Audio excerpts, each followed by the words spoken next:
안녕하십니까, 박성호입니다. 중화민국의 국경절인 쌍십절에 중공은 동남 연안에서 대규모 군사훈련을 벌였습니다. 자주포와 다연장 로켓포를 동원한 화력 시범에 이어 대규모의 수륙 양용 보병 전투차와 무인 드론 쾌속정, 공격 헬기 등 모든 전력을 가동해 입체적으로 타이완 해안을 점령하는 훈련을 벌였습니다. 육군 항공과 포병, 특전부대, 전자교란 전력으로 일거에 타이완군을 압도한다는 시나리오입니다. 중공의 위협에도 불구하고 쌍십절 행사는 총통부 앞 광장에서 성대하게 치러졌습니다. 특히 올해는 주권 독립국가 타이완의 정체성의 메시지가 강했습니다. 쌍십절 분위기는 시대마다 달랐습니다. 장개석의 국민정부가 중국에서 패해 타이완으로 왔던 시대에는 권위주의 분위기가 강했습니다. 주로 대규모 병력의 군사 퍼레이드로 위력을 과시했고 여고생을 동원해 매스게임을 벌였습니다. 단결 전투라는 구호와 함께 장개석 총통은 대륙의 공비를 무찌르고 동포를 구해내 서력을 하자는 연설을 했습니다. 당시는 계엄 시기여서 총통부 주변은 자유롭게 돌아다니지 못했고 헌병의 검문을 받았습니다. 이런 분위기는 최초의 민선 총통으로 계엄령을 해제한 리덩후이 시절 크게 완화됐습니다. 최초의 타이완 출신 총통인 리덩후이는 쌍십절에서 타이완의 정체성을 처음으로 드러냈습니다. 그리고 자유와 민주주의를 언급했습니다. 타이완의 민주주의는 민진당 천수유비엔 시절부터 비약적으로 발전했습니다. 천수유비엔이 타이베이 시장일 때 총통부 부근을 자유로운 공간으로 만들었습니다. 원래 총통부 앞 거리는 쯔에서울루라 불렸습니다. 장제스의 만수무강을 기원한다고 해서 붙인 이름인데 천수유비엔은 1996년 쯔에서울루란 이름을 카에다거란 대도로 고쳤습니다. 카에다거란은 타이베이에 살았던 원주민 명입니다. 천수유비엔 전 총통은 최근 페이스북에 당시를 회고했습니다.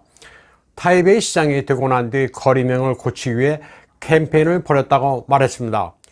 6,000명이 응모해 7,000개의 아이디어를 제출했는데 이 가운데 문학자, 사학자가 7개를 선발했고 자신이 최종 결정해 카에다거란 대도로 명명했다고 밝혔습니다. 이후 총통부 앞 카에다거란 대도 앞 광장은 때로는 정부에 대한 항의 시위부터 민주화 시위, 그리고 2019년 공산 매체 퇴출 시위까지 민의가 표출되는 자유로운 국민의 광장으로 역사를 지켜왔습니다. 주 인도 중공 대사관이 인도 언론사에 쌍십절을 축하하지 말라고 으름장을 놓자 인도는 아예 중공이 펄쩍 뛸 만한 조치를 취했습니다. 중공 대사관이 있는 길에 쌍십절을 경축한다는 포스터 100여 개를 내걸었습니다. 이 포스터는 인도 집권당 바르티아 자나타당의 타진더 팔싱바 의원이 내걸은 겁니다. 특히 경계가 삼엄한 뉴델리의 외국 대사관 거리 차나 캬프리가의 쌍십절 축하 포스터를 내건 것은 중공의 충격을 안겨줄 만했습니다. 인도가 타이완을 지지하고 있다는 사실을 전 세계에 알린 겁니다. 인도가 중공을 종이 호랑이라고 조롱하고 있는 셈인데 중공 관영 환구시보는 다시 인도를 협박했습니다. 인도 집권당 의원이 쌍십절 축하 포스터를 대사관 앞에 내건 것은 불장난이라고 비난했습니다. 이에 앞서 10월 6일 타이완 국민당의 일부 의원들은 차잉원 정부에 대해 미국과 타이완의 수교, 그리고 타이완 미국의 국방협력을 촉구하는 결의안을 제출해 통과시켰습니다. 그러나 국민당이 반공 입장으로 돌아섰다고 단정할 수는 없습니다. 국민당의 거물인 마잉주 전 총통은 미국과의 수교가 성사될 가능성에 대해 회의적이고 여기에 찬성하지 않는다고 말했습니다. 우자오시의 외교부장이 당장은 미국과의 수교를 서두르지 않겠다는 신중론을 밝힌 것을 들어 마잉주 전 총통은 부정적인 방향으로 몰고 가고 있는 겁니다. 국민당 내부에서는 중공의 양안 관련 부서인 구어타이반의 노여움을 산다면서 결의안에 반대하는 이들이 많습니다. 그러자 국민당의 장치천 주석은 미국과의 수교는 중화민국의 국익을 위한 것이고 민심에 따르는 것이라고 말했습니다. 국민당이 입법원에서 미국의 협조를 얻어 중공에 저항해야 하고 미국과 수교해야 한다는 두 개의 법안을 제출하자 환구시보 편집장 후시진이 이를 맹비난했습니다. 그 표현이 매체의 편집장이라고 하기에는 거칠기가 이를 데 없습니다. 약을 잘못 먹었다. 약을 잘못 먹는 바람에 타락해 브로커가 됐다. 타이완 내에서 정치적으로 끌려가는 것을 모면하기 위해 그런 것 같은데 싹수가 없다는 악담까지 퍼부었습니다.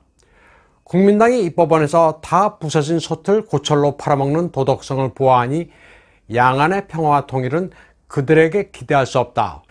국민당 정객들의 변절은 타이완에서 무슨 일이 일어나고 있는지를 똑똑하게 보여주고 있다. 그들이 어디로 가든지 포용해야 한다는 환상을 버려야 하고 이제 전쟁 준비만 남았다. 타이완 독립분자들에게 결정적인 징벌을 해야 한다고 말했습니다. 타이완 국민당은 중공의 관영 잡지 편집장으로부터도 모욕적인 훈계를 듣고 있습니다.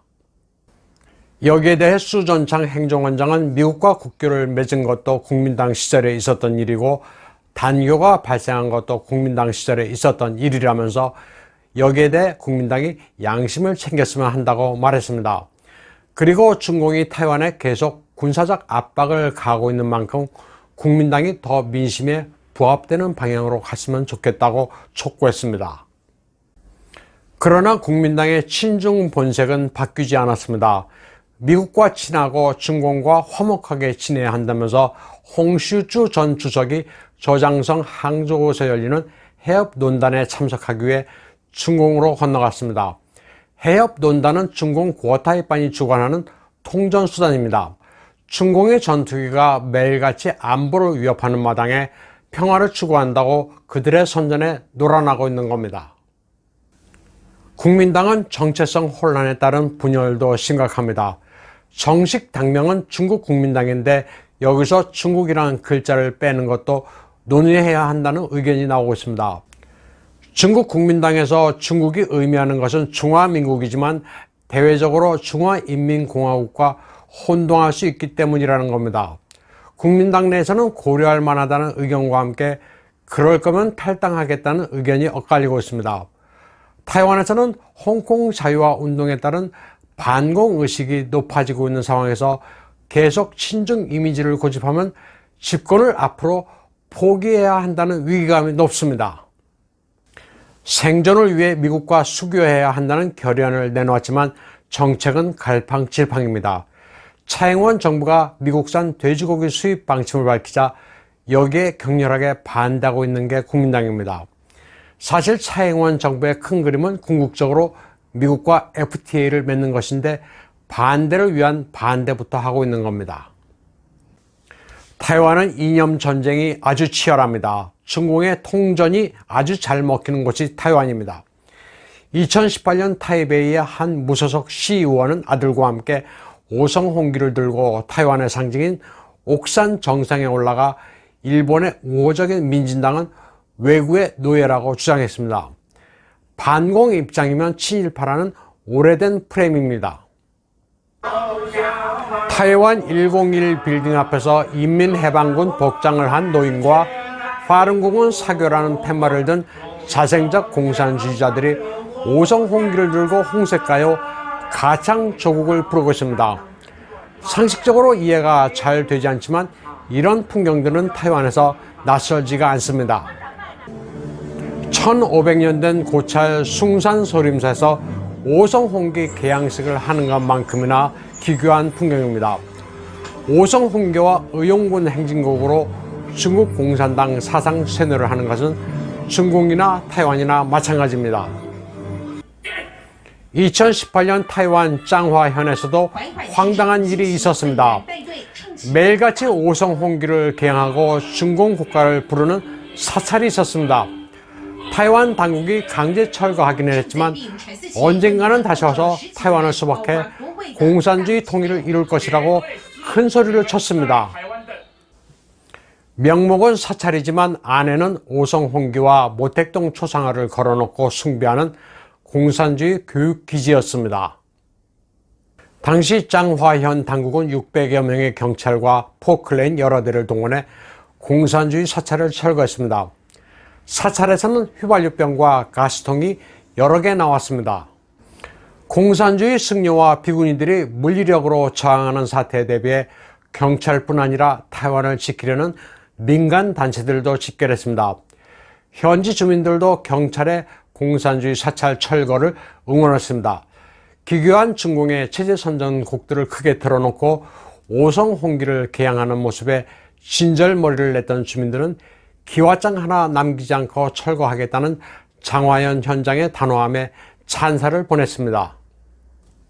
중공 국경절의 타이베이 시내에서 오성 홍기를 들고 중공이 자기 조국이라고 시위를 벌이는 게 일상사였습니다. 이들은 주로 중공이 고향인 주민들과 국민당원들인 사람들이 많습니다. 그런데 며칠 전 타이완 입법원에서는 이 같은 행위를 금하는 국가안전법 수정안이 통과됐습니다. 중공을 조국이라 선전하면 10만 타이완 달러, 오성 홍기를 흔들면 5만 타이완 달러의 벌금에 처한다는 법안입니다. 국민당은 오랫동안 친중 노선을 걸어왔습니다. 후진타오 시진핑과 회담을 한 총통과 당내 거물들은 모두 국민당 소속입니다. 국민당 전 주석 렌짠과 전 총통 마잉주, 그리고 전 주석 홍슈주와 주리룬입니다. 특히 마잉주는 시진핑과 만나 하나의 중국을 추구하되 각자가 표현을 달리할 수 있다는 이른바 구의 공식으로 여전히 평화를 유지할 수 있다고 주장하고 있습니다. 마잉주는 차이원 총통의 노선에 사사건건 시비를 걸면서 노골적으로 중공 편을 들고 있습니다. 마잉주 전 총통은 LGBT 옹호자이기도 합니다. 타이베이 시장 시절부터 동성애 퍼레이드에 참석해 축사를 하기도 했습니다. 타이완에서는 동성애자들을 동지라고 표현하는데 마잉주는 이들에 대한 세금 지원도 했습니다. 물론 본인은 부인하지만 마잉주가 동성애자라는 의혹은 천수이벤 총통이 제기한 이래 계속되고 있습니다. 흔히 한국인들은 국민당이 우파고 민진당이 좌파다. 그런데 좌파인 민진당이 반공을 한다고 이야기하는 이들이 있는데 전혀 잘못된 겁니다. 세월이 흐르면서 국민당이 좌파로 변질됐습니다. 물론 민진당이 좌파라고 주장하는 이들은 탈원전을 이야기하는데 탈원전은 후쿠시마 원전 사태 이후 막연한 공포에 따른 여론 때문입니다. 물론 국민당은 탈원전에 반대했는데 이는 민진당에 반대하기 위해서였습니다. 타이완 정세와 민진당, 국민당이 어떤 색채를 가지고 있는지를 설명해 드린 오늘 방송은 여기까지 하겠습니다.